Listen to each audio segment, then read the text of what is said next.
Hey everybody, what's going on? My name is Armando Jacox. I am the host of the Roofing It podcast, and today I am really excited because we have Reggie Brock. He is Vice President of Sales, I think, for Beacon Supply, national sales. He's going to tell you more about what he does.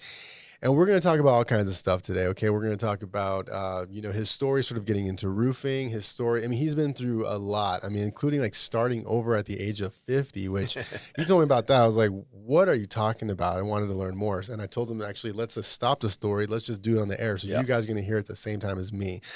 So, yeah, let's kind of get this started. Reggie, thank you so much for being on the show. Armando, it's good to see you, and I appreciate the opportunity. And by the way, just so Justin Powell and Greg Bloom don't get on me, I'm on the national account team. I'm a national account manager. I am not Justin or Greg, the vice president for Beacon Building Products. Yeah. I always butcher everybody's title. Okay. It's okay. So, I appreciate you clarifying. So let's clarify though. So because it's your title is a mouthful, I have to say. What is it again?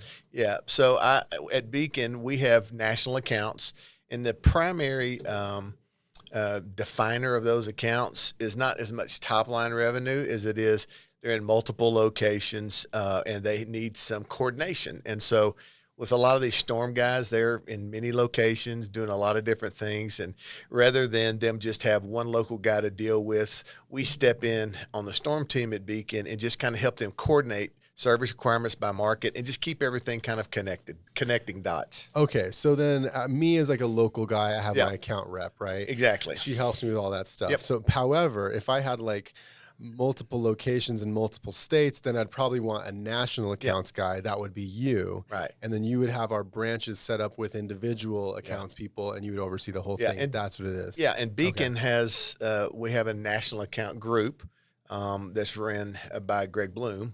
And we have different segments of business. Michael Carver and I are in the storm side, so we work primarily with storm guys. But we also have on our national team guys that work in government, guys that work in multifamily, guys that work in new construction. So we've got a bunch of different national account guys that function in just their specific lanes. So I want to get a few things out in the air, because you've worked in some controversial fields.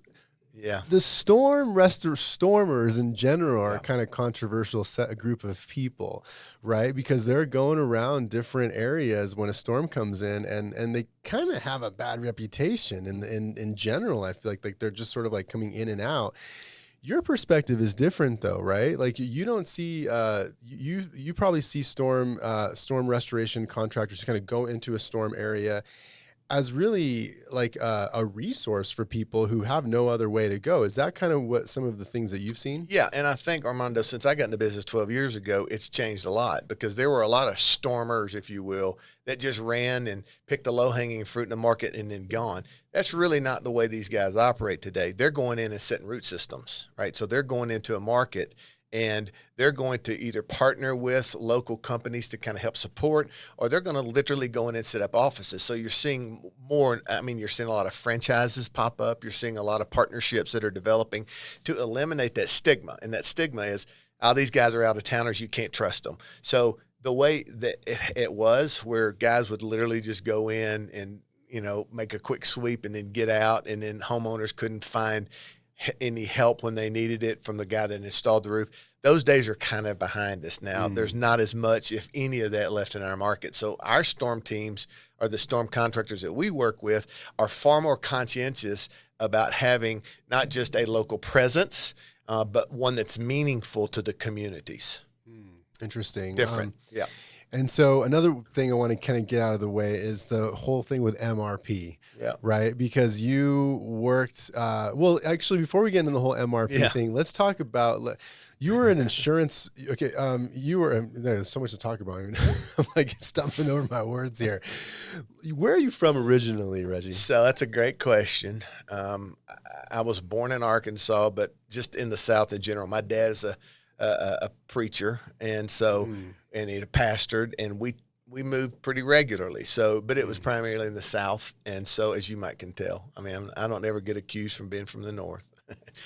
Dad was a preacher, a traveling preacher. No, he was a pastor, and so, but we moved around a lot because my dad had a he was very visible in the denomination that we were in, and a lot of demand for his time, and it meant us moving a lot. Wow. And so, when people ask me where I'm from, it's kind of difficult for me to answer. So I just say the South. Born in Arkansas. Was he kind of like one of those, like an intense kind of preacher who was like people would, getting all into it? Oh yeah. Really? Yeah. So you saw Dad kind of growing up speaking in that way. Absolutely. Wow. Yeah. Did that like change? It affected everything I do. Okay. Right. I spent a lot of time. This is a part that you don't know. When I got out of college, I went into the ministry myself. So I did a lot of preaching and traveling and doing a lot of different things. And he modeled that for me, right? Was it like a Pentecostal style? Yeah, I was raised in Assembly of God Church. So that's Pentecostal. Yeah. I did not know. We handled no snakes, dude. Wow. There was no snakes in any of the churches that I was in. Snakes? No, gosh, no. Okay. Now we'll hop a pew. Well, I went to there was a gal that I liked when I was younger, and she was very into Pentecostal church, and she also so I went because I wanted to get to know her, and I thought, hey, going to the church. Sure you did. and so I got to see firsthand, what it's all about, and they don't play around, they don't play games in that kind of church, and so I was like, wow, and they didn't steer away from certain topics that nowadays you can't talk about, like, what happens when you die. Like, if you don't do the right thing, you go to hell, and like with that church, like they would come right out at straight up. Yeah. Listen, if you're doing this, you're going to hell. Like, whoa. So anyways, so you grew up with that kind of stuff. Wow. Yeah. Okay. And I think the big advantage for me was, as my career started shifting, I was always comfortable in communication. Right. When you're standing in front of a group of people and you're still comfortable and confident to deliver, as long as you prepare, you know that you can move a crowd and move people into an action. Right. Now, not all of us agreed in church on the same, call to actions that we agreed upon. But, that gave me a lot of confidence as I started in the next part of my career, which was in the insurance business. And so, before we get in that, you went to high school, like St. Louis. Did you go to the same high school for 4 years? No, you jumped around. And a funny story, and I'll try to make. My dad, the town that I loved living in the most was the town of Columbus, Georgia, and my dad pastors a church there, and I was in high school there for a year and a half, maybe close to it was a year and a half, and. But most people that I met during that time have still remained friends of mine. I lived there 18 months, maybe 2 years. I kind of lose track. But if most people ask me, if I don't catch myself, I'll say I'm from Columbus, Georgia. And so I was with my pastor now, and we live in the town where he pastors, and we grew up together. And we were talking the other night, and he said, I said, Johnny, do you realize how long I lived in Columbus? He said, what, 5-6 years? And I said, 18 months. And he goes, how's that even possible, right? And so, but I learned there's so much about travel and having to make changes that have really helped my life. So I graduated from high school in Oakville, Missouri. So I'd spent my freshman year there, and then I ended up spending my senior year there, and the two in between I was in Columbus, Georgia. Way too boring for most people. And all kind of stuff. Yeah, I played high school football, college football, and so athletics. College football. Yeah. Oh wow. Played at a little school in Missouri called Evangel College. It was a liberal arts Bible college where I went, and but had a great time. Played mostly football, but played a lot of baseball too. And so you had siblings and stuff like that. One sister. Okay. She lives in Dallas. Fort Worth, actually. Her husband's a pastor, and so it runs deep in our family. Yeah, interesting. And so, then did you end up finishing college? Or I'm 12. It's a sore subject you just brought up, Armando. So when I left college, I was 12 hours short of graduation, and for the last 40 years, I didn't stutter, 40 years, I've been trying to find a way to complete my degree. Now, most people listening would say, you didn't try hard enough. But even to this last month, I contacted my university at Evangel, and I said, hey, I want to finish. And they've got an online, kind of course that you can finish up with. And so I'm 12 hours away from graduation, and hopefully I'm going to be the oldest graduate of Evangel College in the next year and a half. Wow, that's fantastic. So Yeah, we'll that's really see. great. We'll see. Yeah, good. And what was your Biblical studies. Oh, really? Yeah. Okay. Oh, interesting. So, well, all right. We'll have to follow up with you to see if you got that finished. So then after college, you get done. Is that where you met your first spouse, I think it was? Or you've been married a couple times? Twice? Yeah. Okay. And tell us what happened after college. So, like I said, I started out, I traveled as a minister, right? So I would go church to church, and, I would spend, just what they called revivals. Right. And so I would go in for 3 or 4 days to church, and that's where I met my first wife. And it was kind of, a problem from the beginning for both of us. It was just too quick. Yeah. We married way too quick. Yeah. And for the wrong reasons. Yeah. And so, but quick lasted 5 years. And so in our denomination, if you're divorced, you need to find a new career. Oh, wow. Okay. And so I was. And so I did. Okay. And I've always found myself in tough times looking for something that I could enter quick and make some money. And so at that point for me, it was insurance. So I got into the insurance business after that and spent 24 years in it. Like being an agent? No, I was never an agent. I always worked, I sold mostly as an independent agent. So when I hear agent, I think of like, a State Farm guy in, a city. That's not what we did. Okay. And so I worked for 2 pretty high-powered organizations, moved up real quick. Okay. And, I did everything from policy construction. I wrote language to get approved by the state so we could offer products, to opening up sales offices across the country, to,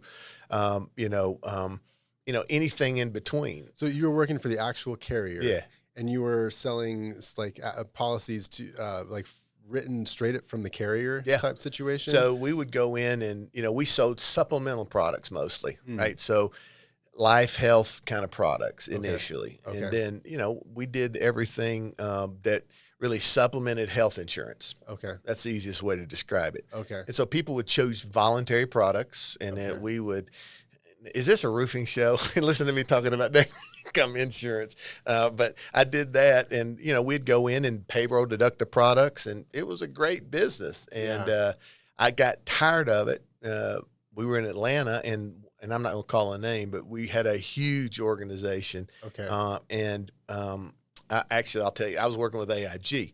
Okay. And so they give us a lot of money to start kind of opening up some of their supplemented divisions. We had a lot of success, but then they made the tragic decision with me of saying, we need you to move to New York. Okay. That wasn't happening. Okay. And so I decided I got to do something else. Well, in the meantime, a lot of personal kind of challenges arose for us financially. And when I about got into the roofing business, we were stone flat broke. So, during that 24 years, you must have had building up, maybe after the 20th year, I'm guessing, you started becoming unhappy with that line of work. No, I enjoyed the people.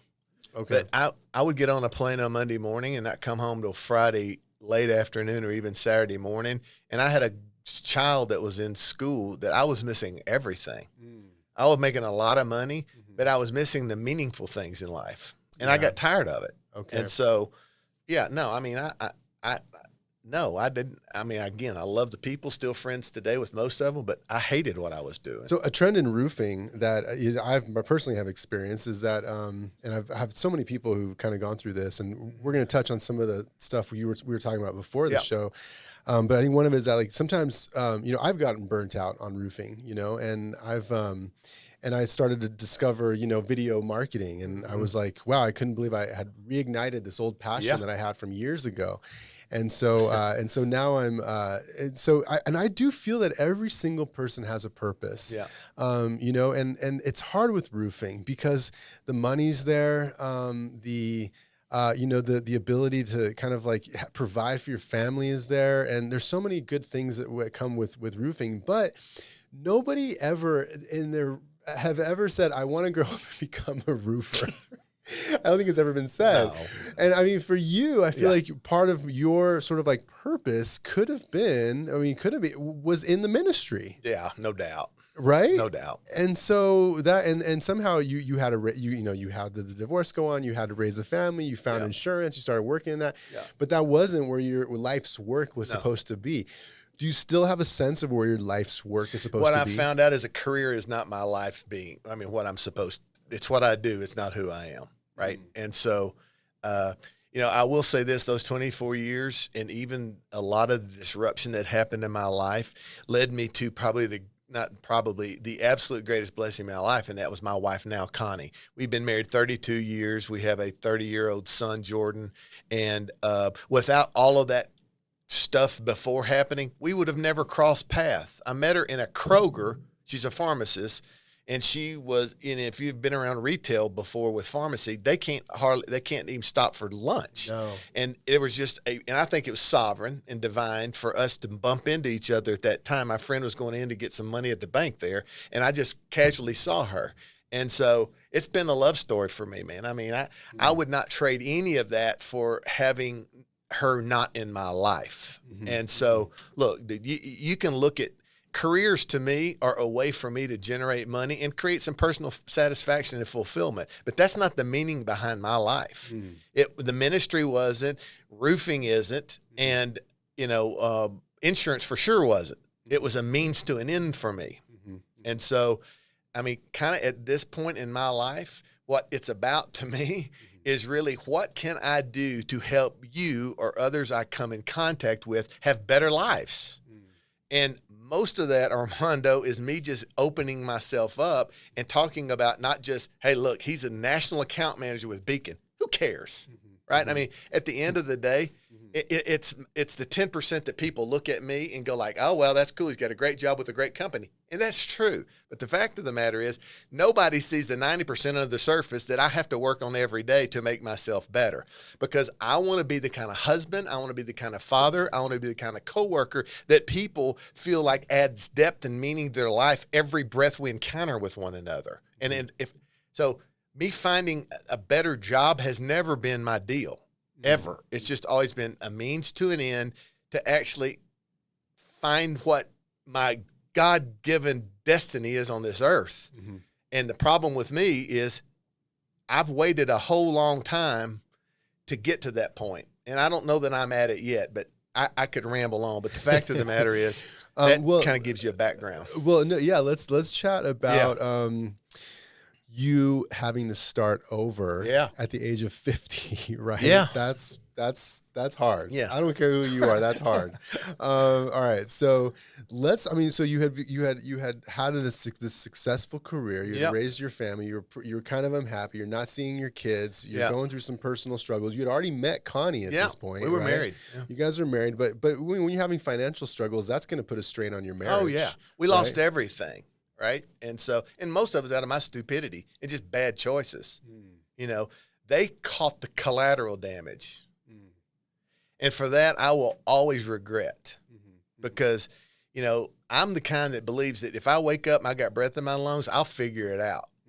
Yeah. And I mean, when pressure would start mounting, I would avoid and I would, deflect. And then eventually that stuff catches up. Yeah. And then it explodes. And then the collateral damage is what you can't never repair.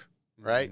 Yeah. But what I did know is this: as long as I've got breath in my lungs, I'm going to get up tomorrow and we're going to figure something out because I am not staying down, period, end of the sentence, with her in particular, because she hated my guts basically. Right. And my son didn't have really anything to do with me. I could about cry right now thinking about that again.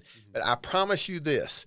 I stood up one day after all this kind of stuff surfaced, bad decisions that I'd made, and I had a decision to make that everybody who's going to be successful in life has to make, and that is this: am I going to dig my heels in and pick myself up and move on, or am I going to run?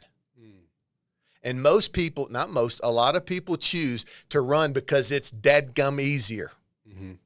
Picking up pieces of a busted puzzle is confusing and frustrating and sometimes not very recognized for the effort you're making, but you just have to keep on pushing.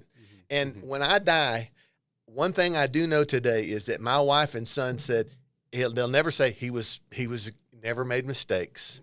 They would never say We've never always been happy with the way he's acting. But what they would tell you is this: he don't quit. Mm-hmm. And so when I woke up and had lost everything, I got up and I'm like, dude, what am I going to do? I didn't sit around. I got to find something. So we picked our stuff up. Did you go through some emotional? Oh, yeah. Some depression even back then. But like, with me, I couldn't let that reside. Okay. I mean, I had bills to pay. Yeah. I had mouths to feed. Yeah. I didn't have time to sit around and woe is me. Yeah. I couldn't do it. Now, I could have. Well, I could have, but I couldn't. You could have let the pharmacy, her career in pharmacy, pay the bills. That wasn't enough for me, right? And so, and at that time, she wasn't working. Because we were in milk and honey, dude. I mean, things financially were just great, and then all of a sudden, she became a stay-at-home mom. Yeah, for a now while. she worked part-time. Okay, but yeah, while our child was being growing, I was gone. She stayed at the house. Now she's always been highly active in terms of working, but a lot of it's been part-time. Right, and we weren't gonna make nothing on a part time. So some of the regrets you mentioned is one regret like missing some of a good chunk of time with your son. You know what? Is that potentially the biggest one? No, the biggest one was I wasn't honest with him. Okay, and I wasn't honest with his mother. I'm gonna tell you what. Time when you lie for a living, that's a interesting way to say that. But when you have a habit of lying and energy is to cover up the last lie that you have, that's the biggest regret I have. Is not time I didn't spend with him, but the time I spent with him was fraud. Right? Because you weren't present. No. Okay. I was constantly thinking about the messes I was in and how to get out of them, and that's the regret I have for him and his mother. Gotcha. My dear wife. Yeah. And so, and plus there were other family members I did that too.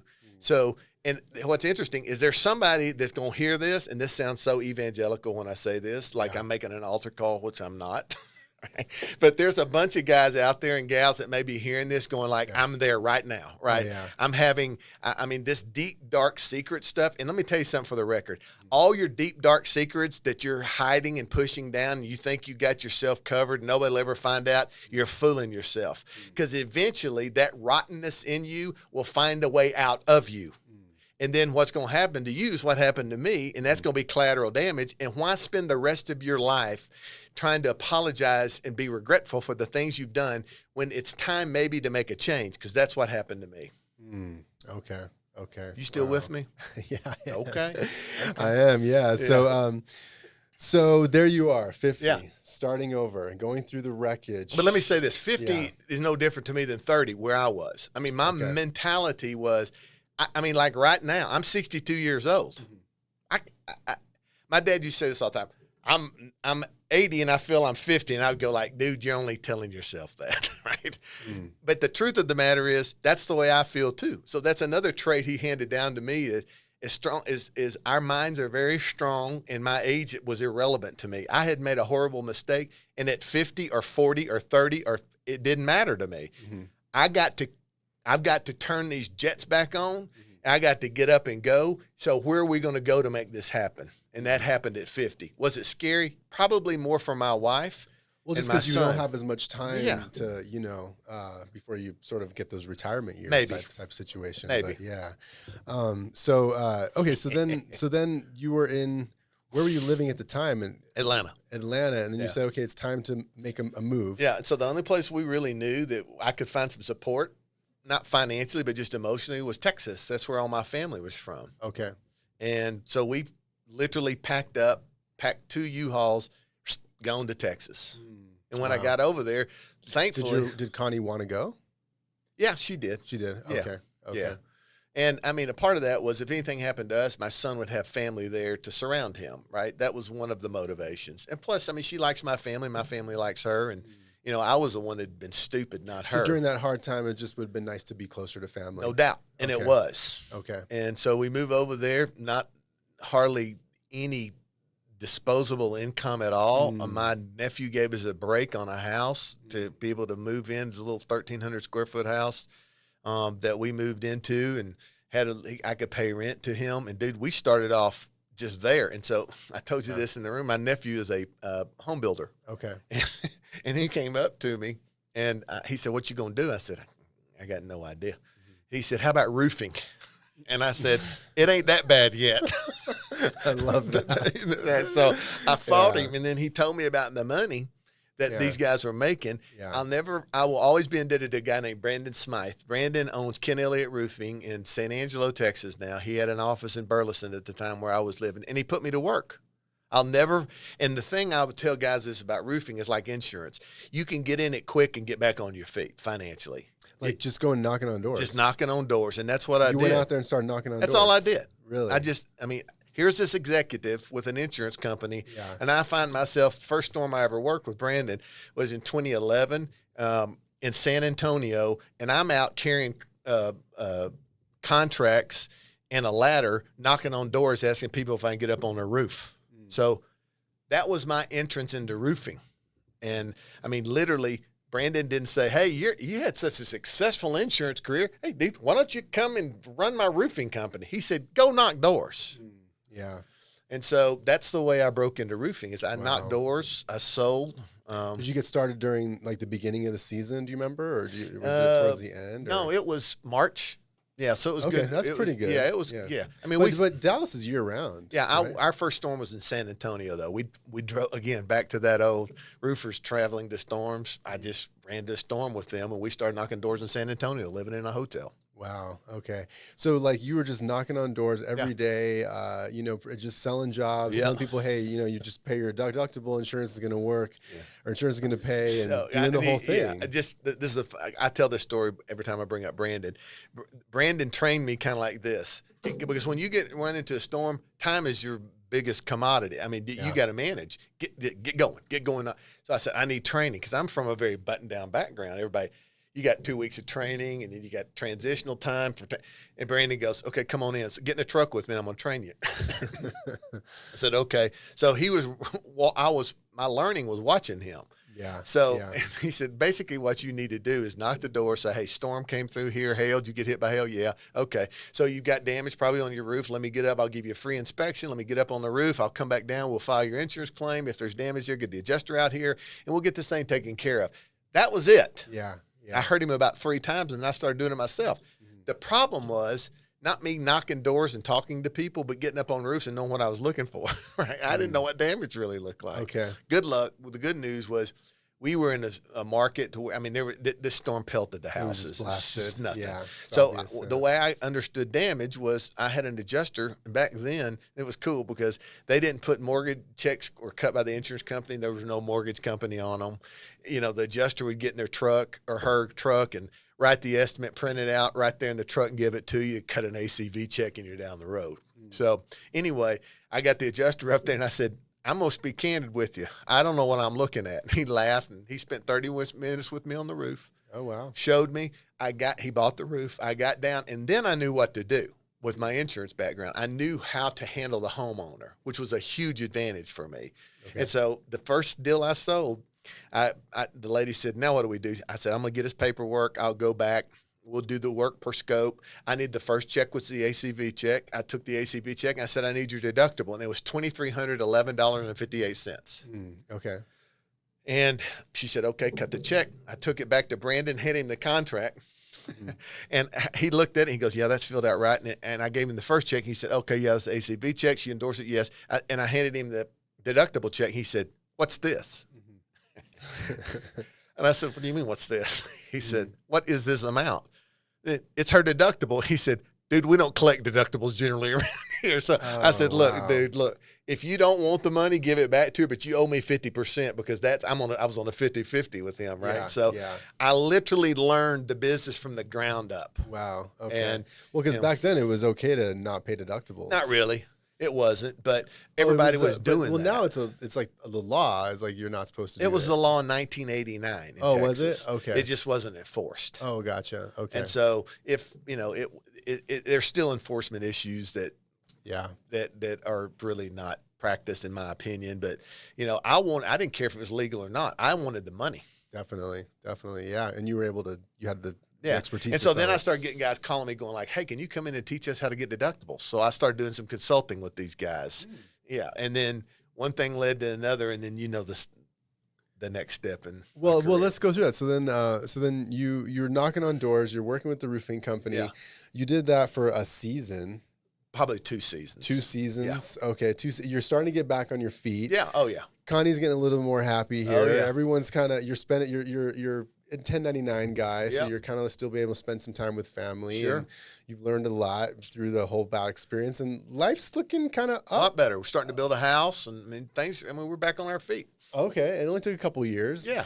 And then from there, you started to get new opportunities. Yeah. You started, yeah. So that's one of the reasons me and you first met in person. I started doing back in 2012. I started doing Facebook videos, and back then nobody was really doing that stuff. Yeah. And a guy saw one of them and called me one day, and he actually ran an MRP, and his repair company. He said, "Hey, can we come in and talk?" And so I went in and talked to him, and it happened to be Mad Sky, the guys at Mad Sky, LC Nussback. Yeah. And probably to me, and I know people have different views on him like they do me, but the fact of the matter, he's one of the great innovators, in my opinion, in terms of insurance that I've ever met. I mean, that's the controversy, that you worked with Mad Sky for a long time. I really and Mad Sky doesn't have a great reputation in the roofing industry. Yeah, I would agree. I would disagree with that. Okay. I just don't think Mad Sky's a fit for everybody, right? Mm-hmm.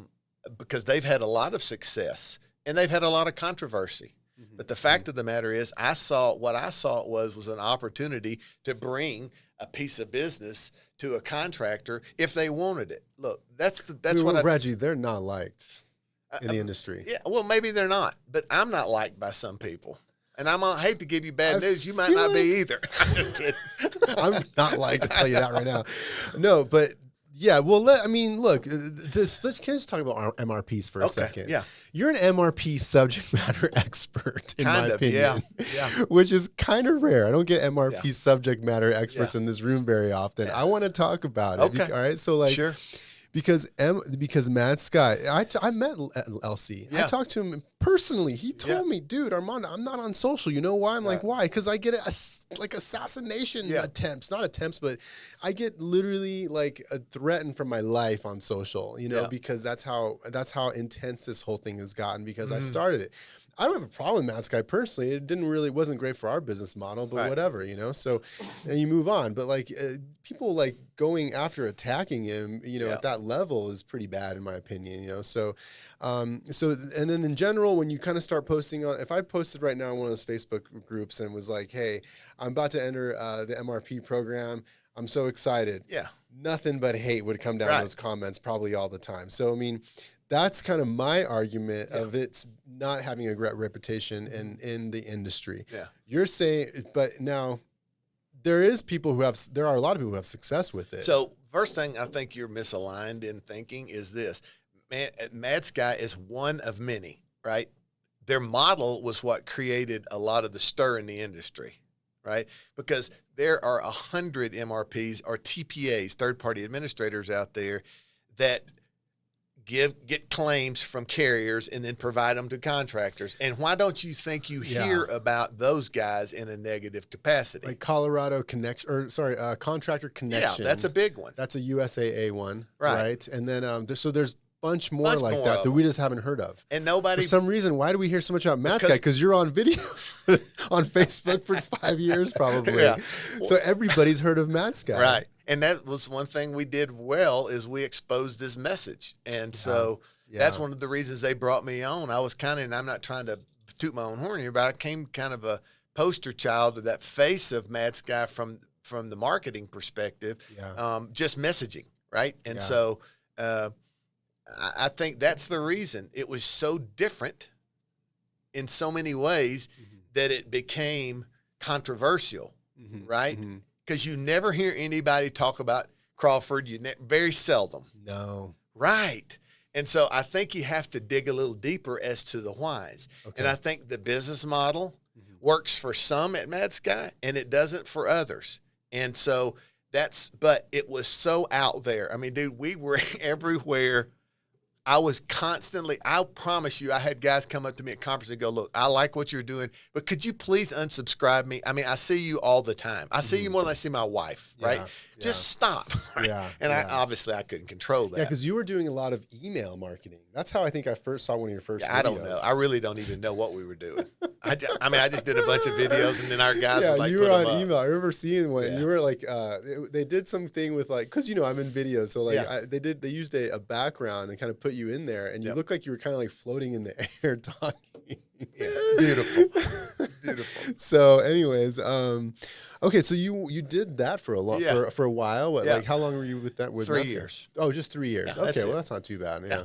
And then you started to, because then before you get there, I think one of the things that's made me kind of unique to our industry is I see the business from many, many different perspectives. Yeah. So at Mad Sky, I was able to see kind of the motivation from the carrier and to get claims into the right contractor's hand. And whether I agree with it or not, which I'm not even here to comment on, the fact is it gave me insight to share with guys that constantly still call me. Hey, Reggie, what do you think about this? Again, back to that. I've done MRPs before. I've worked with other ones. I've consulted with some other ones. You could probably, if a contractor was interested in MRP, you could advise them into, this is like, if you're going to do that, this is the way to make it work. Because you've probably seen contractors become extremely successful from MRPs, and other contractors, take hits because of it.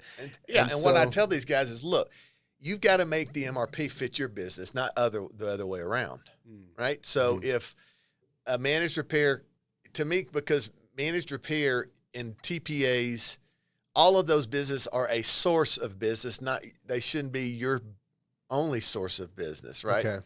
And so you just have to look at, because each and every one of them has different kind of arrangements, and you just have to look at your business and see, okay, does this line up? Like for some of them, they want you to do all the work, not just roof. So if you're not comfortable doing the interior, then you need to kind of look at their requirements. Don't just jump in, analyze it, and see if it matches up with your business. Do you think MRPs are the future of insurance restoration contracting? I'm not smart enough to make that decision. I will make that comment. Your opinion. My opinion is I don't think MRPs are going away. How much of the share they're going to get, I got no clue. Because right now, out of all the claims, that really there's a very small percentage of all claims go to MRPs, really. Very right. Yeah. So there's a huge opportunity for MRPs to take more of that market share. It's just that it seems just like such a huge logistical challenge as well on the MRP side, right? To kind of grow all of that. But I'll let you and your listeners kind of make their own make up their own assumptions about why I'm not with an MRP anymore. Because I promise you I could be, but I left for reasons. And so, and if I'm talking to somebody privately, I would share that, right? Yeah. But it's controversial. It is always going to stay controversial. I've taken a lot of pop shots for it, but then I've had other guys who said, tell me why you did this, and I explained to them kind of why I did it. But it has given me a real insight, and I do have people still call me like, "Hey, what do you think about this? What do you think about this? Should I do this?" And I never say yes, you should or shouldn't. I just say, "Here's what you've got to look at and analyze." Yeah. And I think that it causes great divide. Yeah. That's what I think. It does. And I think that people generally try to draw lines in the sand, and you're either on one side or the other. And so I didn't want to straddle the fence anymore. Right? I didn't want to be perceived as somebody that cared anything other than about the well-being of the contractors that I was servicing, and Beacon has allowed me to do that. Wasn't that a good transition? Well, before we get to Beacon, let's get to Genesis. Yeah. A little bit of Genesis, because then you went from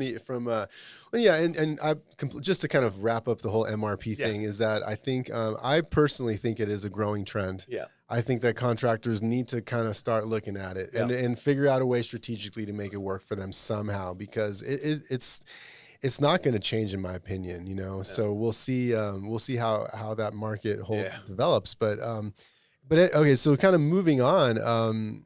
So thank you for that, by the way. That was really cool to talk about. So you discovered Genesis, Genesis Financial somehow, right? What do you met somebody there? Were you just sort of like in your like day to day of working at MRP, you ran into sort of an executive? You seem to run into executives a lot. A lot. Yeah. So what happened with Genesis? So I always, when I studied, and today I spend most of my life just examining and kind of digging into contractors' lives because they expose it to you pretty quickly. And one of the greatest challenges that contractors always face in a storm environment in particular is cash flow. Yeah. Right? Their cash flow generally does not support their growth. Very few, it's just I'm not saying they can't, but I mean, it's just hard for them. And so, to maintain storm and work storm, you got to pay your bills. Well, if the money's being held up by the mortgage company or the insurance company or whoever it is, you got to find a solution. It's rough, yeah. And so these guys kept coming to me and saying, hey, what do you think about this? And, is this a possibility to help, some contractors? And I thought, yeah, this is. And so I had left Mad Sky. And so I thought, I'm gonna give this thing a swing. And so you left Mad Sky and didn't already have a job lined up? You left and took some time off. I didn't take time off. I was just that done. Just walked out type of thing? No. I mean, I talked to them, and I handled it. I mean, they're still friends of mine. But I got LC's number right here. I got to call him. Just kidding. I don't care. So you gave some notice. Oh, yeah. Time for me to leave. Yeah. And again, we're still, I mean. That takes faith to not have a job lined up and quit your old job. Yeah. Right? And you got a lot of support from your family as well. Well, yeah. And I mean, the fact of the matter was, if I quit feeling that I'm where I'm supposed to be, I don't let grass grow under my feet. And I have enough confidence that in the direction that the Lord has for my life, that unless I've done something like out of bounds that has caused me to leave, then I'm not worried about it. And so, I mean, literally 3 days after I left Mad Sky, I get a call from this guy, and I just prefer not to name names, but and he's like, hey, come talk to us. And I went in. He said, what do you think we're doing wrong? And I told him, I know exactly. I mean, this is what you're doing. Yeah. And I really thought I was going to go in kind of consulting them. Okay. And I leave the room, go get something to drink. I come back in, and he says, hey, man, we want you to come to work for us and run this part of our business. Okay. And I thought, a job offer prepared for you. Yeah. Okay. And so, and he and I'd become friendly at that point. And so I went in there, and, the challenge that I always faced there was most, of the customers we dealt with needed us for an emergency purpose. There was not a business strategy to it. It was like, once you get me through the crack that I've fallen into, I'm going to move on. That's just not sustainable in business. And so, I was there for 2 years. Okay. And then, well, because for on the Genesis side, once the contractor's out, then they don't need their services anymore. So it's sort of a volatile client base. Yeah. Type thing. And usually the guys that we dealt with were in dire straits.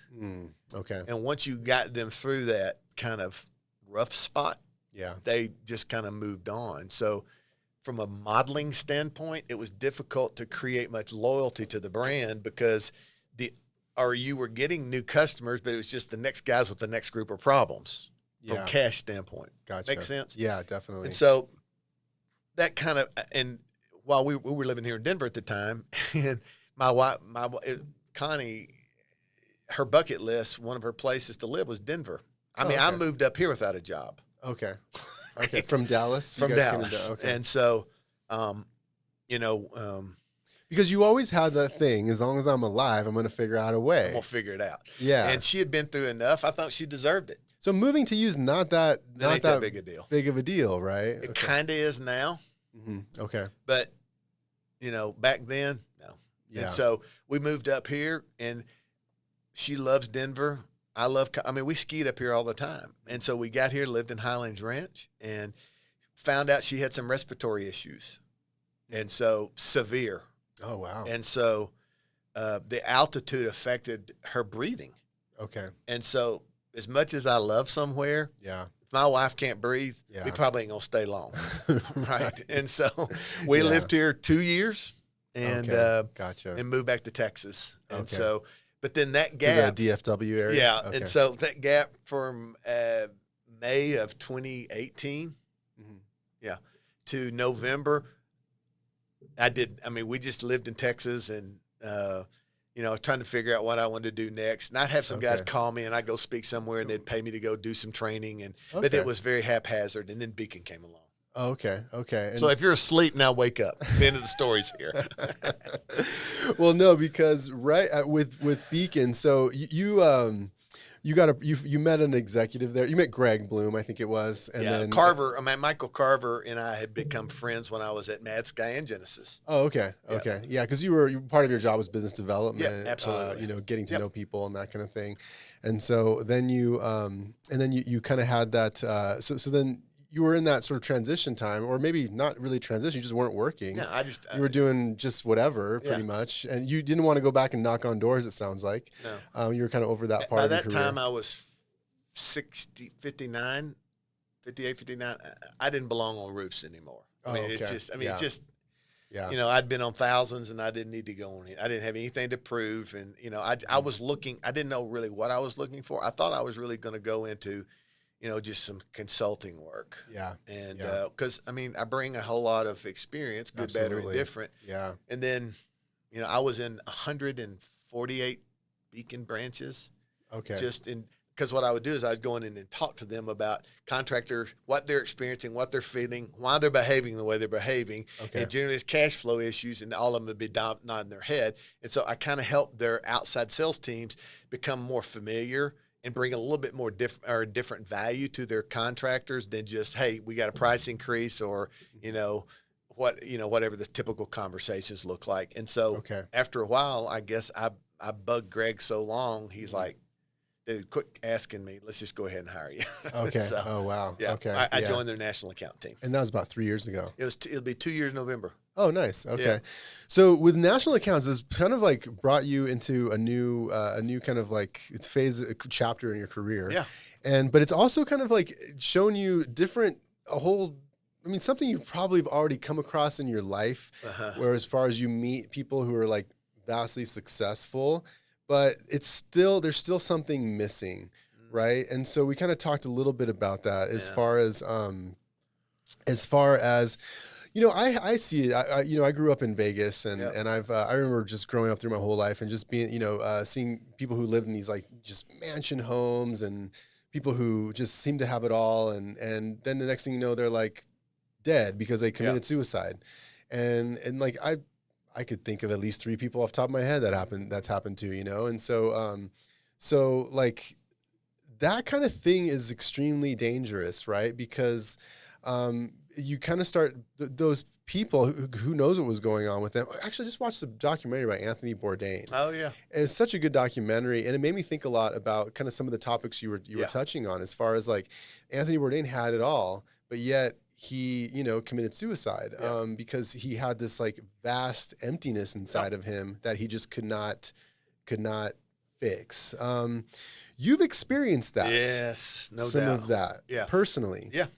And so this is what I told you earlier. The 2 questions that I had to have answered in my life was not where I'm going to live next or where I'm going to work, but I wanted to know 2 things that I think mattered to me, and I think ultimately to other people. And that was, how can I have so much and still feel so empty? How can I have so much and still feel so empty? Right.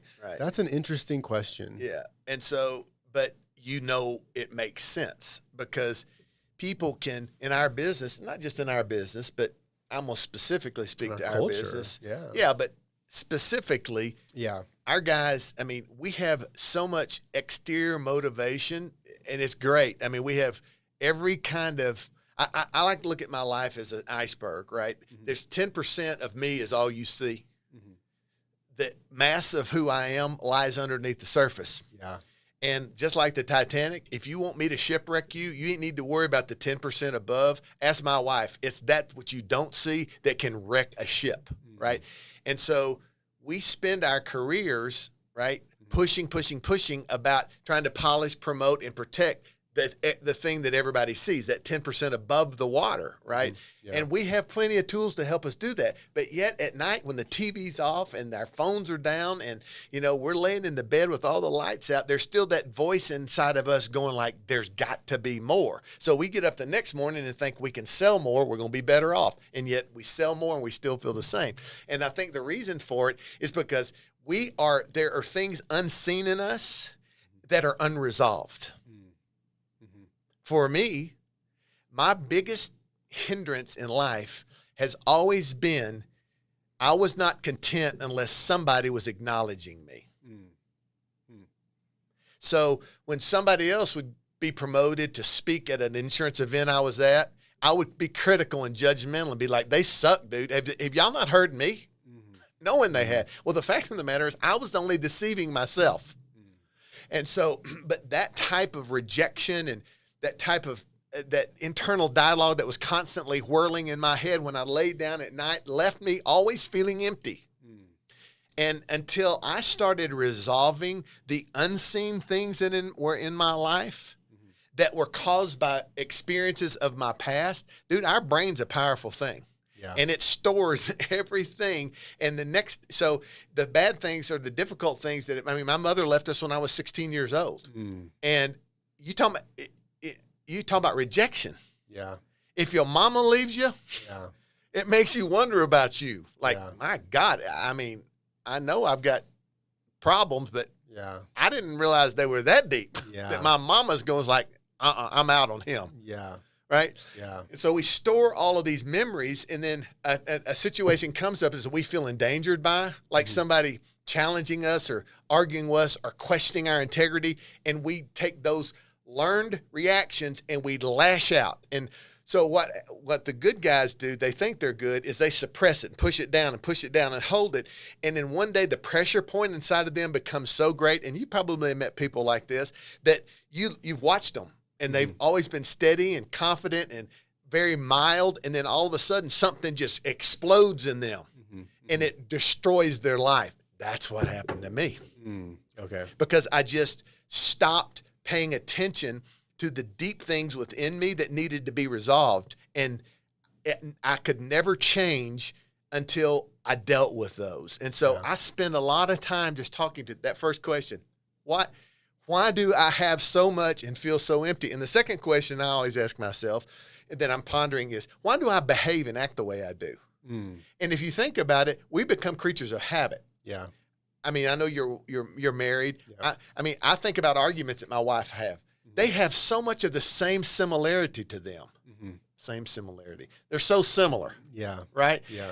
And it's like she says something, and I don't even have to think about my response. It's just instantaneous, and it takes us right back to our last argument. Now, we've come through that, thankfully, after 32 years. Yeah. But the fact of the matter is, we're so used to reacting in certain ways, it just becomes patterns with us. Absolutely. And so we have lousy relationships, and we go like, why in the heck do I have such lousy relationship? Well, because you've never changed how you deal with relationships, conflict in particular. And so I want to know, because I would always say, why does Armando act like that? And the fact of the matter is, until I know how and why I act the way I act, I don't understand you. And I judge you prematurely, and it creates conflict in strategy and conflict in relationship. And so for me, I'm spending the last years of my journey trying to figure that piece out. How can I stop myself from patterned behavior that I've done for years that has created the mess in my life that I have? And think about that. Yeah. And then once I start resolving these kind of deep, pushed down emotions of rejection and failure, and look, how many times you go to these conferences and hear people, I'm starting to hear it more now, but where people stand up and really expose themselves like that. Not very, it doesn't happen very much. Right. Yeah. But I can tell by talking to you, I was at lunch with a guy today, it's those things that break down barriers in you to be able to at least experience and consider issues in your own life. Yeah. And so one day I'm hoping that I'm going to have the opportunity to stand up in front of a group of roofers and say, look, your 10% is polished and promoted. Let's not talk about today. Let's get down beneath the surface and let's talk, and you start looking at and seeing. You want real return of investment on your life? Fix your life. Yeah. Stop pushing it down. Yeah. Stop doing all the things that have created the mess you have, and quit asking yourself stupid questions like, how do I keep getting in these messes? Well, the reason you do is because you keep doing the same things you've been doing the exact same way you've always done them, and yet we wonder why things are still the same. Yeah. And so I think that if somebody like me will be vulnerable and stand up and say, I was that guy who got mad at you because your name got called and mine didn't. But here's the disruption it caused in me. It almost cost me my marriage. It almost cost me my relationship with my son. It almost cost me my business. On and on and on and on. And I can trace it back to this. Now we're going to resolve it. We're going to deal with it, and we're going to grow. So you want to grow your top 10% seen by the world, then be brave enough to dive under the surface and start dealing with that stuff nobody sees and you don't want to talk about. Yeah. And your life will change, period. And guess what? I'm the example of that. Yeah. Am I perfect? God, no.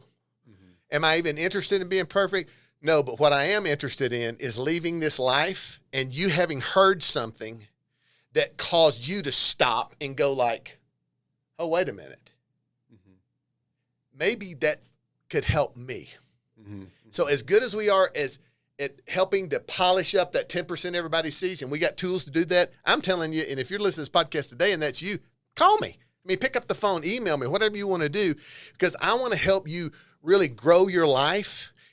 And I'll close with this. There's two things that I really think this unseen and unspoken of things that are deep within us cause us to lack. And number one, it causes us to really lack reaching our potential. Now, a lot of people talk about reaching your potential, but I'm going to promise you this.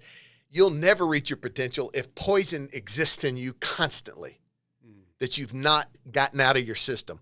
And the second thing is, and I think this is the most powerful thing, is you'll never reach your full level of potency. Potency is different than potential. Okay. Potency is the ability to really move in and with what you say and what you do, change people around you.